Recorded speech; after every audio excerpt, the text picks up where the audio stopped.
The words of the preacher, the son of David, king in Jerusalem. Vanity of vanities, says the preacher, vanity of vanities, all is vanity. What profit has a man from all his labor, in which he toils under the sun? One generation passes away, and another generation comes, but the earth abides forever. The sun also rises, and the sun goes down, and hastens to the place where it arose. The wind goes towards the south, and turns around to the north. The wind whirls around continually, and comes again on its circuit. All the rivers run into the sea, yet the sea is not full. To the place from which the rivers come, there they return again. All things are full of labor, men cannot express it. The eye is not satisfied with seeing, nor the ear filled with hearing. That which has been is what will be. That which is done is what will be done, and there is nothing new under the sun. Is there anything of which it might be said, "See, this is new"? It has already been in ancient times before us.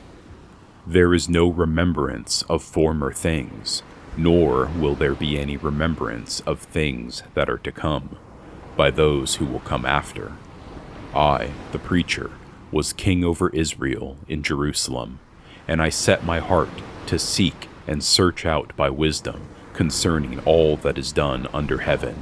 This burdensome task God has given to the sons of man, by which they may be exercised.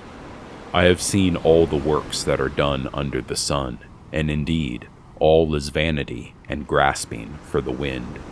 What is crooked cannot be made straight, and what is lacking cannot be numbered. I communed with my heart, saying, "Look, I have attained greatness, and have gained more wisdom than all who were before me in Jerusalem. My heart has understood great wisdom and knowledge. And I set my heart to know wisdom, and to know madness and folly. I perceived that this is also grasping for the wind. For in much wisdom is much grief, and he who increases knowledge increases sorrow. I said in my heart, "Come now, I will test you with mirth. Therefore, enjoy pleasure." But surely, this also was vanity. I said of laughter, "Madness," and of mirth, "What does it accomplish?" I searched in my heart how to gratify my flesh with wine, while guiding my heart with wisdom, and how to lay hold of folly, till I might see what was good for the sons of men to do under heaven all the days of their lives. I made my works great. I built myself houses, and planted myself vineyards. I made myself gardens and orchards, and I planted all kinds of fruit trees in them. I made myself water pools from which to water the growing trees of the grove. I acquired male and female servants, and had servants born in my house. Yes, I had greater possessions of herds and flocks than all who were in Jerusalem before me. I also gathered for myself silver and gold, and the special treasures of kings and of the provinces. I acquired male and female singers, the delights of the sons of men, and musical instruments of all kinds. So I became great, and excelled more than all who were before me in Jerusalem. Also, my wisdom remained with me. Whatever my eyes desired, I did not keep from them. I did not withhold my heart from any pleasure. For my heart rejoiced in all my labor, and this was my reward from all my labor. Then I looked on all the works that my hands had done, and on the labor in which I had toiled, and indeed all was vanity and grasping for the wind. There was no profit under the sun. Then I turned myself to consider wisdom and madness and folly. For what can the man do who succeeds the king? Only what he has already done. Then I saw that wisdom excels folly, as light excels darkness. The wise man's eyes are in his head, but the fool walks in darkness. Yet I myself perceived that the same event happens to them all. So I said in my heart, as it happens to the fool, it also happened to me. And why was I then more wise? Then I said in my heart, this also is vanity. For there is no more remembrance of the wise than of the fool forever, since all that now is will be forgotten in the days to come. And how does a wise man die? As the fool. Therefore I hated life, because the work that was done under the sun was distressing to me. For all is vanity and grasping for the wind. Then I hated all my labor in which I had toiled under the sun, because I must leave it to the man who will come after me. And who knows whether he will be wise or a fool? Yet he will rule over all my labor in which I toiled and in which I have shown myself wise under the sun. This also is vanity.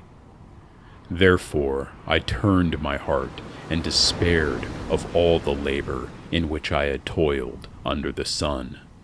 For there is a man whose labor is with wisdom, knowledge, and skill, yet he must leave his heritage to a man who has not labored for it.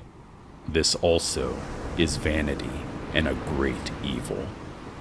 For what has man for all his labor and for the striving of his heart with which he has toiled under the sun? For all his days are sorrowful, and his work burdensome. Even in the night his heart takes no rest. This also is vanity. Nothing is better for a man than that he should eat and drink, and that his soul should enjoy good in his labor. This also, I saw, was from the hand of God. For who can eat, or who can have enjoyment more than I? For God gives wisdom and knowledge and joy to a man who is good in his sight, but to the sinner he gives the work of gathering and collecting, that he may give to him who is good before God. This also is vanity and a grasping for the wind.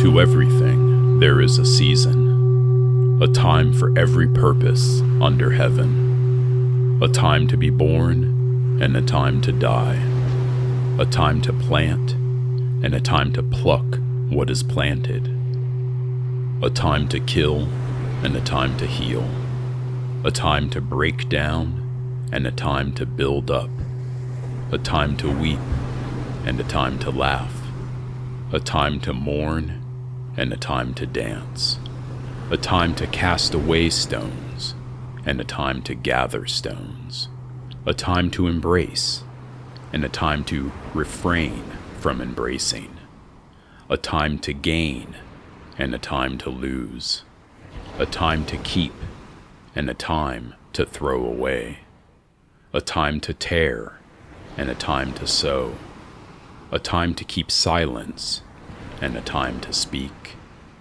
a time to love and a time to hate, a time of war and a time of peace. What profit has the worker from that in which he labors? I have seen the God-given task with which the sons of men are to be occupied. He has made everything beautiful in its time. Also, he has put eternity in their hearts, except that no one can find out the work that God does from beginning to end. I know that nothing is better for them than to rejoice and to do good in their lives, and also that every man should eat and drink and enjoy the good of all his labor. It is the gift of God. I know that whatever God does, it shall be forever. Nothing can be added to it, and nothing taken from it. God does it, that men should fear before him. That which is has already been, and what is to be has already been, and God requires an account of what is past. Moreover, I saw under the sun, in the place of judgment, wickedness was there, and in the place of righteousness, iniquity was there. I said in my heart, God shall judge the righteous and the wicked, for there is a time there for every purpose and for every work. I said in my heart, concerning the condition of the sons of men, God tests them, that they may see that they themselves are like animals. For what happens to the sons of men also happens to animals. One thing befalls them, as one dies, so dies the other. Surely they all have one breath. Man has no advantage over animals, for all is vanity. All go to one place. All are from the dust, and all return to dust. Who knows the spirit of the sons of men which goes upward, and the spirit of the animal which goes down to the earth? So I perceived that nothing is better than that a man should rejoice in his own work, for that is his heritage. For who can bring him to see what will happen after him?